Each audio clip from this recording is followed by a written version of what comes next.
I know this is what you've all been waiting on. The bloodthirsty savages of the West Indies. Imagine you're an innocent explorer, just out trying to make an honest living for you and your family. Only to have ruthless savages try to defend their homes, that you are trying to calmly claim for king and country. How dare they? Savages. So cruel. The Kalinagos. Those cannibals. According to Columbus, the original three-piece was a rib, leg and a thigh of the enemy's. And we all know we can trust Don Columbus. That word savage. Of an animal or force of nature, fierce, violent, and uncontrolled.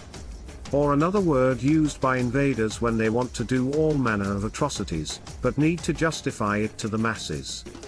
We spoke about the inhabitants of the northern Caribbean islands. Today we are going to venture south.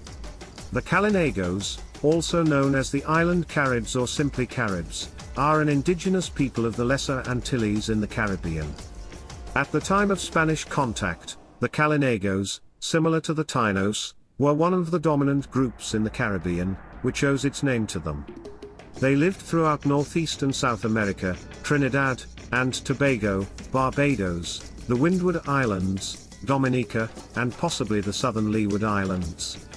The Kalinagos gained a reputation as warriors who raided neighboring islands.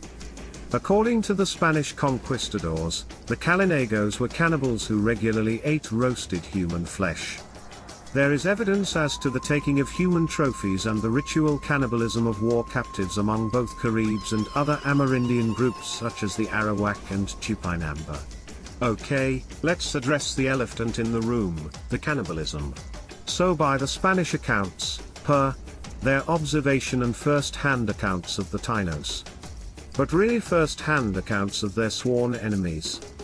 We all know someone who wouldn't waste an opportunity to shit on your name. And as for Columbus's account of cannibalism, it is believed that he played into the narrative, so that the King and Queen of Spain would grant him freedom to do what he wanted with them. The Spanish monarchy initially insisted that indigenous people be paid for work and treated with respect, but reversed its position after receiving reports that they refused to convert to Christianity and ate human flesh. Added to the fact that it worked in the favor of the Kalinagos at the time. I mean, I don't know about you, but I would fear a group of mother whom were rumored to eat people.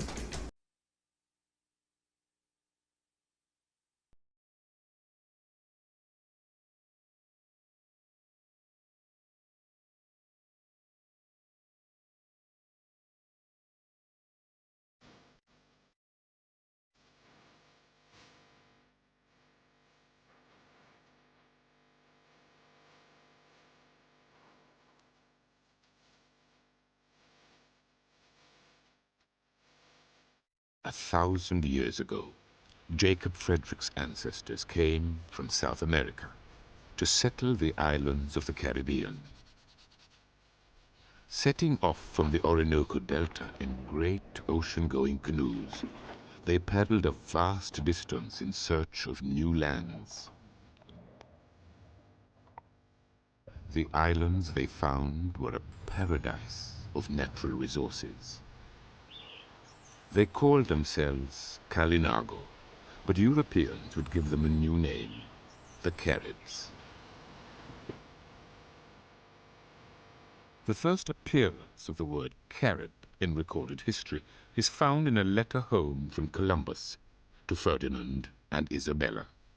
Cannibales, Columbus called them, introducing this new word to the languages of Europe and forever forging the image of Caribs as warlike man-eaters.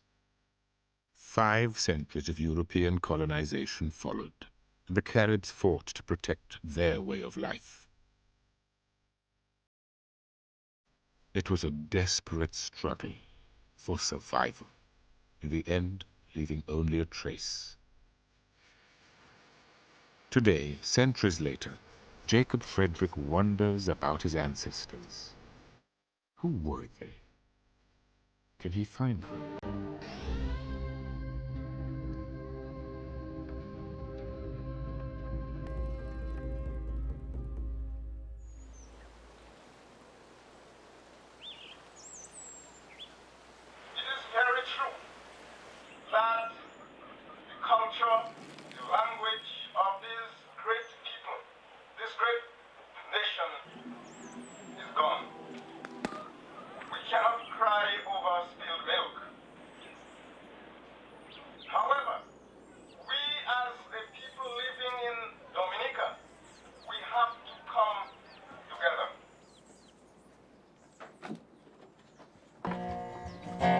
ancestors believed there were two things. Either you were the bad or the good. We believe in Mabuya and Manitou. Manitou is good and Mabuya is bad. So either there was no way they could believe that you could follow both. You could follow either one or the other, and that is exactly what the Christian people brought into us as well. At the same time, when they brought this cross and tell us, they brought Christ and tell us to do things good, they were stealing from us. When he said that they were inhabitants already, that he could manipulate them, they were easy to be Christianized, they were easy to do anything. At the same time, he was telling you, well, you should not fight back. Don't fight back. And you must succumb to whatever I tell you to do. And that is why they call us savages, because we fought back. The island of Dominica was a natural place for the Caribs to survive. Its wind-swept peaks and impenetrable rainforests sheltered the Caribs from centuries of European persecution. Today, Dominica remains home to the last stronghold of Caribs living in the Caribbean. They have survived.